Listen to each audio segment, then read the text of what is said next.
Hello, everyone, and welcome again to another Teacher Joseph podcast. Today's word is a tirade.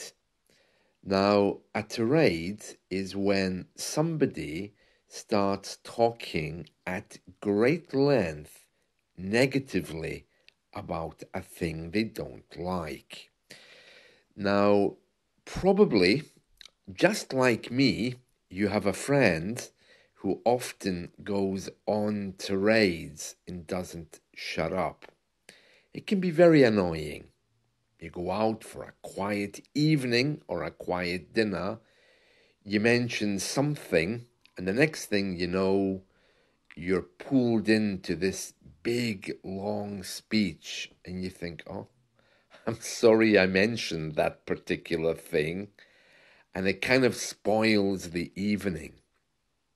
A tirade is a long, angry speech of criticism, negativity, accusation. Usually, it involves someone speaking passionately about a particular topic. They might be talking in a way that shows frustration, dissatisfaction, or a strong set of beliefs against something. In the workplace, that can be particularly annoying. If you have a colleague like that, it might mean that the person is fired or at least disciplined because they talk so loudly and completely over the top. It's usually describing a very lengthy speech when the speaker almost loses control of his emotions or just doesn't understand how he's speaking because he becomes a bit too passionate. Here's some examples to use the word tirade. The manager's tirade about timekeeping left the whole team feeling demoralized. My friend's tirade at the dinner party left me feeling sad and embarrassed. During the meeting, my colleague went on a tirade about the company's performance. After the football match, the coach's tirade about the referee could be heard all over the stadium. So you can go on a tirade, you can launch a tirade. There's different ways you can use it, and only with practice will it get better. Now, one story, just to demonstrate what a tirade is, one story that's in our media today is about one of the cousins of our king.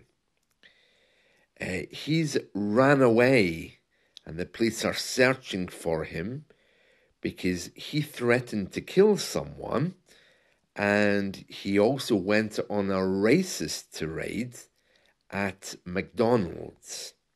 His name is Rowan Lascelles, and his great-grandmother was the daughter of George the Sixth, it says here.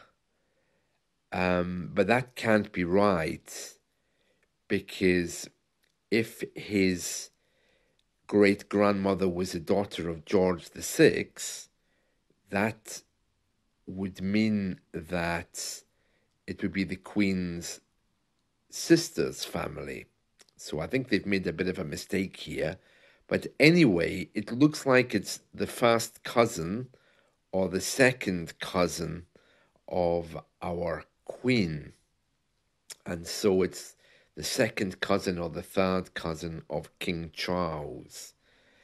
And apparently he's having problems. He was convicted of aggravated harassment and causing fear of violence. So he ran away after he did these bad things, but the court met and convicted him even though they can't find him. He's 46 years old, and it says that he already said he was guilty of smashing 2 office windows in Westminster and for destroying a police cell. My goodness me, how do you destroy a police cell? And he's also admitted incidents of harassment and assault at different places around London.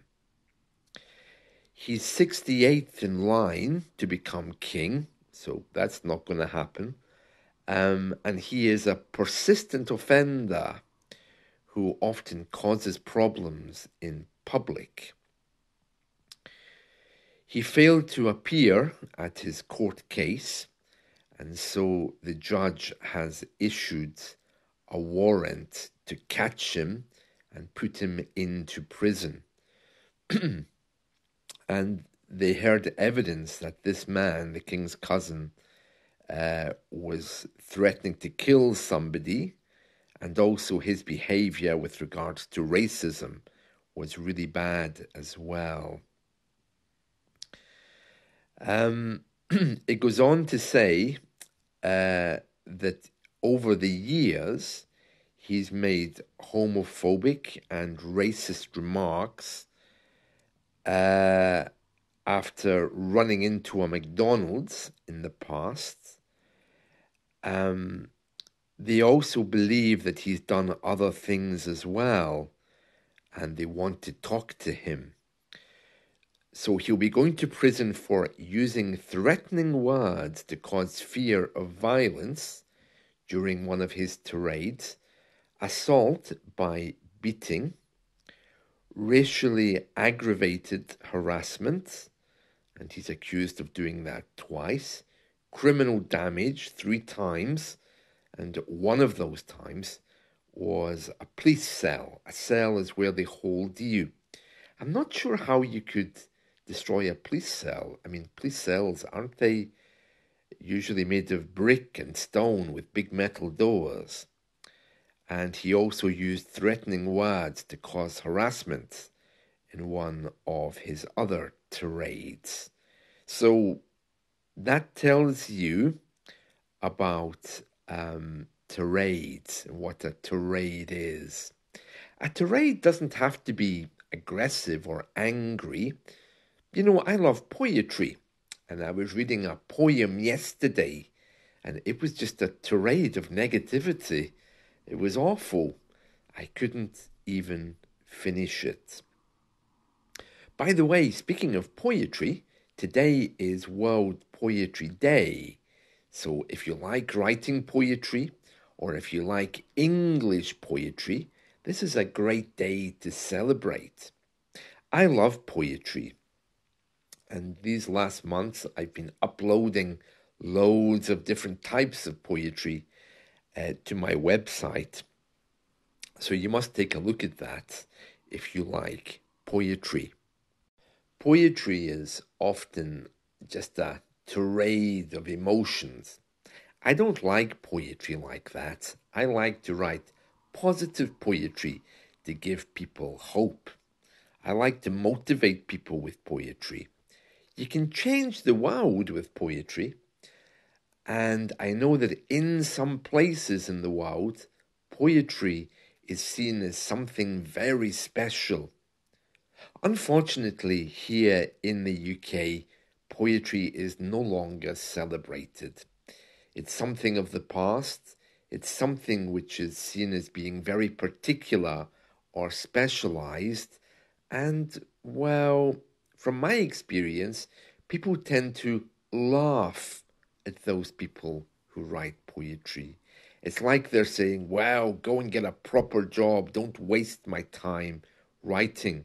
Go and do something that earns you some money. Because poetry is very creative and it doesn't fit into this capitalist mindset. So a lot of people are just too busy to pay attention to something like poetry.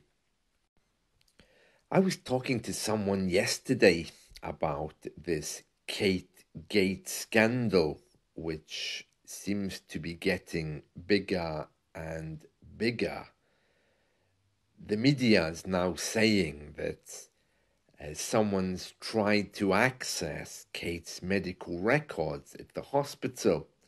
And in fact, 3 staff members at the hospital have been disciplined or are being looked at by the police and by the hospital because they tried to access Kate's medical records. Now, we don't know why they tried to access them, but it's created another big storm. I was talking to my friend yesterday about this, and he went on this tirade about how nobody's tried to access the king's medical records. And he was really upset. And really, he wasn't shouting, but he started to raise his voice. Nobody cares about the king's health. Why should she get all the attention? And I'm thinking, I don't really think I care enough about either of them to worry about it. And then I made a little comment in my mind. Note for later, never mention the royals to my friend. But I think when you're having a story pushed in front of you almost every day, then you begin to react with a view about it. But it is true, and I suppose a little bit amusing, that nobody's tried to access the king's records to find out what cancer he has. It seems that people are only interested in Kate. So very interesting, very interesting. But who cares, really? But it does show where the level of interest is. I know that poetry is probably something which is not easily translatable. It's not something you can easily translate between languages. So I'm not going to bore you with any of my poems today because it probably isn't something that you would want to hear. But what I do want to tell you is that I've been trying to read some fiction. Now, for those of you who know me, you'll know that I don't often read fiction. I prefer reference books. I prefer stuff about learning and motivation and self-help books and these things. But yesterday, I picked up one of the Hardy Boys books. For those of you who don't know, the Hardy Boys is a type of novel which is a detective novel. It's 2 boys, they're brothers, they're very well known. The Hardy Boys, I think, have been around since the 1920s. But this particular book is from the 1990s. It's called The Robot's Revenge by the Hardy Boys. So if you're into that, if you think it might be something that you want to read, it's very easy to read. It's made for teenagers. It's not an adult book. So it's not complex. It would be very good for your English. I'm going through it, and so far, very, very simple.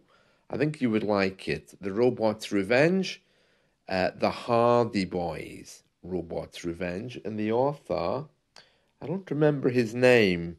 Give me a second and I'll just get it for you. Yes, the name of the author is Franklin W. Dixon, The Robot's Revenge. Some of the older Hardy Boys mysteries are in the public domain, so you should be able to get some of those, I think, without worrying about copyright. But there was a big dispute, I think, over who wrote them. But anyway, the Hardy Boys, very famous, especially the later ones. And there was a movie and TV show made about the Hardy Boys as well. So very good. So if you're looking for a good read today, something that's fairly simple, the Hardy Boys is something you should think about. And the particular book I chose to read is called The Robot's Revenge. It's written for older teenagers and for people with short attention spans like me. I haven't read The Hardy Boys since I was a kid, and I didn't know people were still writing them. I mean, this one's from the 1990s. So, The Hardy Boys and Robot's Revenge is a good book recommendation for you today. That's it from me. See you all soon. Bye.